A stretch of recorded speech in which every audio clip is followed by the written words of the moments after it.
नाम राजीव है और आप देख रहे हैं @राजीव झा 2081।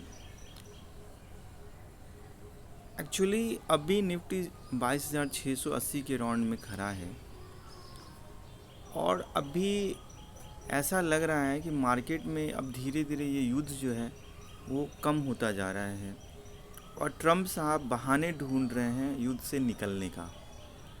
और मार्केट लगातार, अगर हम 26,000 दिसंबर से देखें, लगातार 3 महीना से मार्केट गिर रहा है। और अप्रैल मंथ में मैं ऐसे ही बहुत सारे स्टॉक्स का डाटा चेक कर रहा था, तो उस स्टॉक्स के डाटा में ये बता रहा है कि कहीं ना कहीं वो लोग लॉन्ग कर रहे हैं। जैसे इंडस बैंक है, एशियन पेंट्स है, सन फार्मा है, एचयूएल है, आइसर मोटर है, आप हीरो मोटोकॉर्प की बात करेंगे, टीवीएस है, महिंद्रा एंड महिंद्रा है, कोटक बैंक है। तो ये सब के डाटा ये बता रहे हैं कि वहाँ पे कहीं ना कहीं बड़े प्लेयर जो हैं वो वहाँ पे लॉन्ग कर रहे हैं। मतलब इसका मतलब ये हुआ कि कहीं ना कहीं उनको इस बात का अंदाज़ा है कि अब ये युद्ध जो है वो धीरे धीरे निर्णायक मोड़ पे है और ये किसी भी टाइम में ये न्यूज़ आ सकता है कि युद्ध विराम हो गया।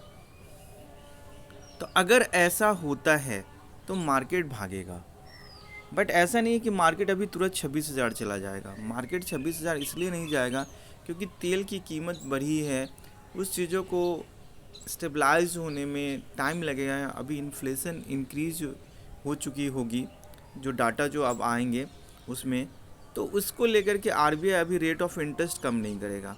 तो एटलीस्ट कम से कम 3 महीना तो पेन ज़रूर ही है। तो लेकिन हम लोग यहाँ पे स्टॉक्स बाई करके लॉन्ग कर सकते हैं, या किसी को लगता है कि मुझे ऑप्शन में स्ट्रेटजी बनानी है।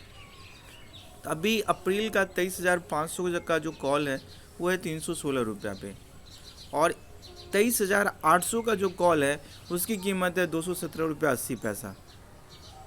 तो अप्रैल लास्ट तक में अगर मार्केट 24,000 तक जाएगा तो आपको ये स्ट्रैटेजी कुछ नहीं देगा तो कम से कम 15 से 18,000 रुपया देगा। और इसमें रिस्क जो है, ये भी रिस्क भी मैं बता देता हूँ, ये रिस्क जो है वो 23,500 और 800 के बीच का मैंने डिफरेंस किया तो 100 रुपये का रिस्क है। 100 रुपये का मतलब ये है कि ये अभी के टाइम में जो लॉट साइज जो है ना वो लॉट साइज घट गई है। पहले 75 का लॉट हुआ करता था, अभी जो लॉट साइज जो है वो अभी शायद जो है ना 65 का, मतलब अब लॉट साइज मतलब आता है। यस, तो 6500 रुपये का रिस्क है। तो आपको कुछ नहीं करना है, जब ये दोनों के बीच का जो डिफरेंस है अगर 65 से घट करके अगर 35 रुपया पे आ जाए तो मतलब क्या है कि मेरे को 30 रुपये का मेरा रिस्क है। 30 रुपये का मतलब ये हुआ कि 2,000 रुपये का मेरा रिस्क है। तो अगर इन दोनों के बीच का डिफरेंस घट करके अगर 35 रुपया हो जाए तो मुझे ये सौदा क्या करना है, काट के निकल जाना है। अदरवाइज मुझे ये सौदे को होल्ड रखना है और इसमें कुछ पैसे नहीं आएंगे तो 15 से 18,000 रुपये इसमें आएंगे अगर मार्केट जैसे ही आपका 23,800 के राउंड में मार्केट जाएगा। अब ये जो है ना मैंने एक ऑप्शन की स्ट्रैटेजी बता दी। अब इसके साथ में क्या है ना कि मेरा सीधा सा कहना है कि अगर हम आइसर मोटर की चार्ट देखें, आइसर मोटर मेनली जो बनाती है वो बुलेट बनाती है। तो बुलेट वाले जो लोग चलते हैं उनको 2 रुपया 4 रुपया 5 रुपया पेट्रोल के दाम बढ़ रहे हैं घट रहे हैं, उनको उससे कोई मतलब नहीं है। वो उस चीज़ का मज़ा लेने के लिए वो बाइक खरीदते हैं जो 250, 300, 400 सीसी की बाइक होती है। तो अगर मैं इसका चार्ट देख रहा हूँ तो इसका हाई जो था वो 8200 के राउंड में था और अभी ये जो मुझे मिल रहा है वो 6800 के राउंड में मिल रहा है। तो मैं इसमें कहीं ना कहीं मुझे 15% 20% ये नीचे मिल रहा है, तो मैं ये स्टॉक बाई करूँगा।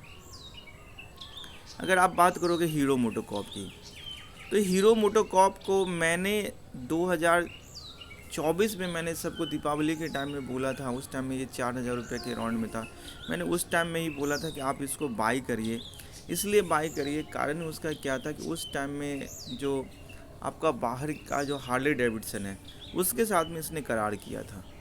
और अभी के टाइम में जो इसकी विदा है, जो ईवी इलेक्ट्रिक स्कूटी है, वो सबसे ज़्यादा मार्केट में अब आपको धीरे धीरे दिखेगा। इसलिए क्योंकि कम प्राइस में बेटर क्वालिटी ये मतलब लोगों को दे रहा है। तो ये स्टॉक 6400 के राउंड का था और अभी जो ये मिल रहा है वो आपको 5100 के राउंड का मिल रहा है। तो आप इस स्टॉक को लॉन्ग करें। मैंने इससे पहले भी सबको बोला था कि आप चाहें तो इंडस बैंक देख सकते हैं, आप चाहें तो सिरमा देख सकते हैं। सिरमा क्यों देख सकते हैं, इसलिए क्योंकि ये चिप बनाते हैं, यहाँ पे ये हार्डवेयर की जो मतलब चिप जो होती है ये कंपनियां बनाती हैं। दूसरा चीज़ ये है कि इसको हम लोगों ने पिछले साल 400-500 रुपये के राउंड में हम लोगों ने ख़रीदा था। ये अभी एक्सपेंसन कर रही थी, जिसकी वजह से इसके प्राइसेस जो हैं सो गिरे थे। अब वापस अगर आप देखेंगे तो ये मार्केट में एक रेंज में घूम रहा है। ये जो 640 से लेकर के इसका ऊपर का रेंज है वो 920 के राउंड का रेंज है।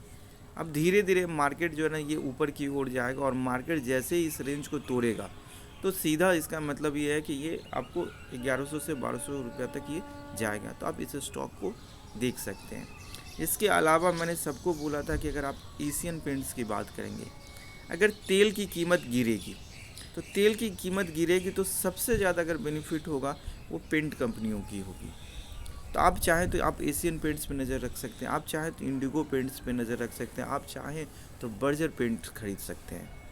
और अगर इसके चार्ट की हम बात करते तो अभी ये हाल फिलहाल में जो गया हुआ था वो 3000 पे गया हुआ था, और अभी जो ये स्टॉक है ये 2200 रुपये के समथिंग में खड़ा है। तो ये स्टॉक भी 20% 25% आपको नीचे मिल रहा है। इसके अलावा हम बात करेंगे वो इंडस बैंक की बात करेंगे। इंडस बैंक अभी हाल फिलहाल में 880 रुपये तक गया हुआ था, और ये अभी जो खड़ा है ये 785 पे खड़ा है। लेकिन अगर इसकी चार्ट को हम थोड़ा सा और पीछे अगर हम करें तो ये स्टॉक जो है ना ये अभी मतलब लास्ट 1 ईयर बैक की अगर हम बात करेंगे तो यहाँ पे एक गैप है, वो 1400-1500 के राउंड में गैप है। एक्चुअली उस टाइम इसका एक बैड न्यूज़ आया हुआ था। बैड न्यूज़ इसका ये था कि इन बैंक भी डेरिवेटिव्स में पोजीशन बनाती है, तो डेरिवेटिव्स में बैंक ने पोजीशन बनाया था, उसमें इसको नुकसान हुआ था, जिसकी वजह से ये अच्छा खासा गिरा था। और गिर करके ये जो आया था ये 580-600 के राउंड में ये आया हुआ था स्टॉक्स, और हम लोगों ने वहाँ से धीरे धीरे करके लॉन्ग किया था। तो अगर आप कोई भी आदमी अगर इसको वेव पैटर्न पर कर देखेगा तो अभी इसमें जो है ना 5th वेव बन चुके हैं, और 5th वेव बनने के बाद में ABC बन रहा है। तो मेरा सीधा सा कहना है कि आप इस स्टॉक्स को बाय करिए, और इस स्टॉक्स को 1300-1400 रुपये पे जो बीच में जो ये गैप है, इस गैप तक आप होल्ड करिए, ये डेफिनेटली पैसे देंगे। That's all, thank you.